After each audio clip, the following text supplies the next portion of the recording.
All right, It's a so mystery. let's talk about one of the things I find very unusual about Megan Barker, and her face is going to drop. She's going to be like, "Unusual? That's not a good word," but it is in this aspect. So, you are kind of known for writing original Christmas music or holiday music, and this is Mhm. unusual to me. You do not hear original holiday music anymore. It's always the standards, always the traditional. But you have not only written original music, but you're having success with it. So, and to the point where people are calling you the Queen of Christmas at this point, which that's pretty dope. So is there a different process for you in writing songs that are specifically for a holiday versus a regular song? Sure. I think I have always loved Christmas music on like another level. It's just got such a special place in my heart. Obviously, music's always been a big part of my life and my upbringing. So Christmas music was that as well.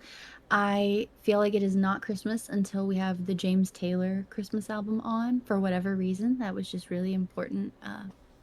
So I knew I wanted to write some Christmas music, and I don't. Talking to a lot of friends, nobody likes to write Christmas music because it's daunting. It's very difficult to say anything that isn't Already too said. cheesy, already said. And I do feel like maybe you don't have to write Christmas music to sound like Christmas music, but I certainly wanted it to sound like Christmas music, which is all those jazz chords and all that specific sound. So I thought it was really fun.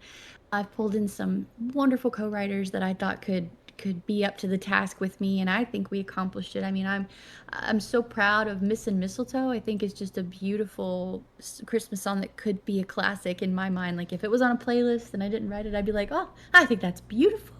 But that's Right. just me tooting my own little Christmas horn.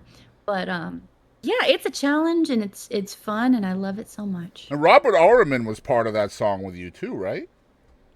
He did. He gave us a review, which was so cool. Oh my Yeah. gosh. Yeah. Everybody in Nashville wants Robert Orman to comment on something. Yeah, that's a And big ever deal. since Yeah, that's a it big is, deal. I've been Yeah. trying to get him to comment on something ever since, and it hasn't happened. But I've got the one, so it's good enough for Oh, you me. just gotta have, you just gotta, slide some gingerbread cookies over to him or something. I think maybe, I don't know. Uh, so I talked Real. about at the beginning of the episode. There's so many different aspects to Megan that I want to talk about today, and I don't want to feel like we're rushing through them because I do want to try to touch on as many things as we can. But you just also toured the state of Texas somewhat recently. What was that experience like? I am in Texas, so I'm always curious when an artist comes here Oh, for the first time what their thoughts were. I had passed through Texas in my life, but I'd never really spent any time there. And I'm not claiming that I've spent a significant amount of time there yet, but my agent is based in Texas, so we're doing more and more stuff in Texas. And I gotta say, I get the hype. Oh my gosh, I love the people, I love the music, and the music industry, it's its own little industry down there, and it's It is. fascinating. And I'll tell you, it's it provided me some like relief and some hope because I didn't realize that I was hyper fixated on Nashville music industry for so long, and that's what was kind of making me so depressed, to be honest with you. And when I went to Texas and zoomed out, and I was like, there's so much music world around you and you're not even seeing it. And Texas was such a great example of that.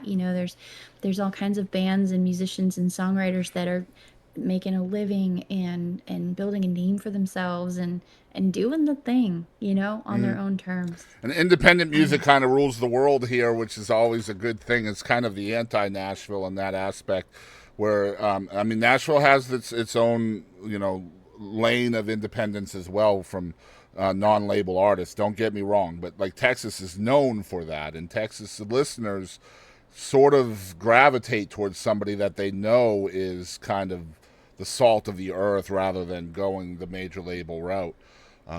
well, we're Definitely. gonna have to sit down today and I'll ask you a bunch of questions about Texas because I'm fascinated now. Yeah, we could definitely do that. That would be fun, actually.